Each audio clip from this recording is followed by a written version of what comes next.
India TV YouTube channel को subscribe करें और बेल आइकन दबाएं। महंत नरेंद्र गिरि की मौत को बीजेपी सांसद साध्वी प्रज्ञा ने दुखद बताया। उन्होंने कहा कि इस घटना से साधु संत समाज को धक्का लगा है। इंडिया टीवी संवाददाता अनुराग अमिताभ से बात करते हुए साध्वी ने महंत की मौत को उलझी हुई गुत्थी बताया और कहा कि इस मामले में गहन जांच होनी चाहिए। कैसे देखती हैं जिस तरीके से मृत्यु की ये बात सामने आई? ये मृत्यु नहीं है, असामयिक मृत्यु, आत्महत्या और हत्या के बीच की उलझी हुई गुत्थी है।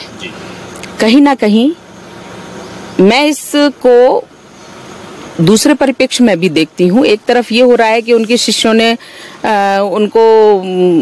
उनकी हत्या की है मानसिक रूप से या शारीरिक रूप से, और मुझे लगता है कि ये तीसरे पक्ष का विषय भी हो सकता है जो विधर्मी हैं, क्योंकि महाराज जी से मेरी चर्चा हुई थी कुंभ के समय में, और महाराज जी को भी मैंने कहा था, महाराज जी जिस प्रकार से आप विधर्मियों को अपने आस्था के केंद्रों में लेकर के आते हैं, उनसे अभिषेक करवाते हैं, ये आपको नहीं छोड़ेंगे महाराज जी।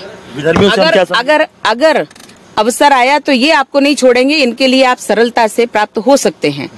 कोई भी शिष्य अपने गुरु की हत्या नहीं करता, और अगर गुरु हंता होता है तो उससे बड़ा पाप कुछ नहीं होता, इसलिए शिष्य उनकी हत्या कर देंगे ऐसा तो नहीं लगता, और ये जांच का विषय भी है। मुझे लगता है किसी पर आरोप लगाना तो सरल है, परंतु जांच करके उस सच्चाई तक पहुंचना अनिवार्य है। आनंद गिरि जी का नाम आ रहा है। बिल्कुल, वो उनके शिष्य हैं।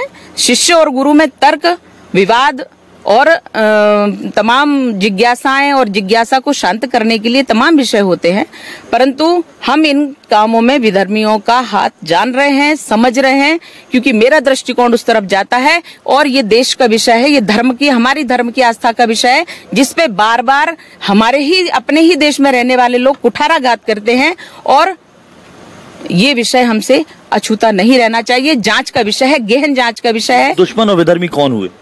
देश के विरुद्ध बोलने वाले, धर्म के विरुद्ध बोलने वाले, भगवा को आतंकवाद कहने वाले, हिंदुत्व को आतंकवाद कहने वाले, हमारे देश की रक्षा के समय देश में जहां तमाम प्रकार के उपद्रव लोग आसपास के कर रहे हैं उनको प्रश्रय देने वाले, दुश्मन देश का साथ देने वाले, ये सब विधर्मी हैं। मैं सीबीआई जांच और एनआईए जांच सभी की मांग करती हूँ, और महाराज जी के पास तो तमाम सारी ऐसी जांच एजेंसियां हैं कि वो उनसे करवा करके न्याय निश्चित रूप से दिलवाएंगे। नमस्ते, मैं हूं मीनाक्षी जोशी। वीडियो और खबरों से अपडेट रहने के लिए India TV YouTube channel subscribe करें, बेल आइकन दबाना ना भूलें। जुड़े रहें इंडिया टीवी के साथ।